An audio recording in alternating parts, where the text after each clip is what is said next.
মহাকাশ, এই অসীম শূন্যতায় কি কোনো শব্দ হয়, নাকি এটি সম্পূর্ণ নীরব? আজ আমরা এই প্রশ্নের উত্তর খুঁজব এবং জানব মহাকাশের শব্দের প্রকৃতি সম্পর্কে। প্রথমে বুঝতে হবে শব্দ কিভাবে কাজ করে। শব্দ হচ্ছে তরঙ্গ, যা বাতাসের মতো কোনো এক মাধ্যমের দ্বারা এক জায়গা থেকে আরেক জায়গায় পৌঁছায়।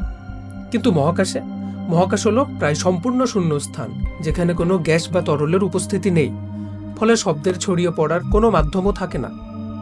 এর মানে কি মহাকাশ নীরব? হ্যাঁ, মহাকাশ নীরব। আমাদের পৃথিবীর মতো বাতাস না থাকায় আপনি মহাকাশে কোনো শব্দ শুনতে পারবেন না। এমনকি যদি আপনি মহাকাশের চিৎকারও করেন, আপনার গলা থেকে কোনো আওয়াজ শোনা যাবে না। তবে এর মানে কিন্তু এমন নয় যে মহাকাশ সম্পূর্ণ শব্দহীন। নাসার বিজ্ঞানীরা এক ধরনের বিশেষ যন্ত্র ব্যবহার করে মহাকাশের শব্দ তরঙ্গ রেকর্ড করেছেন। আসলে মহাকাশে শব্দের পরিবর্তে ইলেকট্রোম্যাগনেটিক তরঙ্গ ছড়িয়ে পড়ে, আর এগুলোকেই বিশেষ প্রযুক্তির মাধ্যমে শোনা সম্ভব। এখানে কিছু উদাহরণ দেওয়া হলো।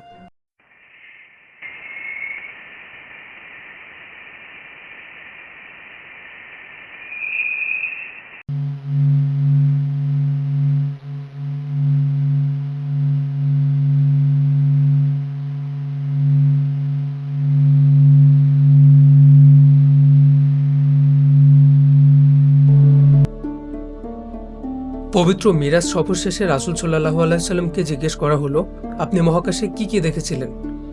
আবু যর রাদিয়াল্লাহু তাআলা আনহু থেকে বর্ণিত, তিনি বলেন, রাসূল সাল্লাল্লাহু আলাইহি ওয়াসাল্লাম বলেছেন, আমি যা দেখতে পাই তোমরা তা দেখতে পাও না, আর আমি যা শুনতে পাই তোমরা তা শুনতে পাও না।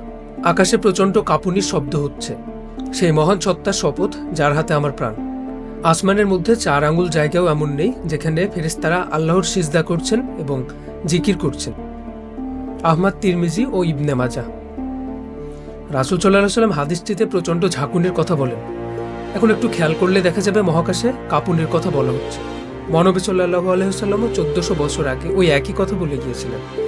নাসা বর্তমানে এই একই কথা বলছে। এমনকি একজন বলেন, এই শব্দ শুনে মনে হয় বিলিয়ন বিলিয়ন মানুষ একসঙ্গে গ্রেগরিয়ান চ্যান্ট গাইছে। এই গ্রেগরিয়ান চ্যান্ট হচ্ছে খ্রিস্টানদের একরকম ধর্মীয় সঙ্গীত, যা সমবেতভাবে গাওয়া হয়।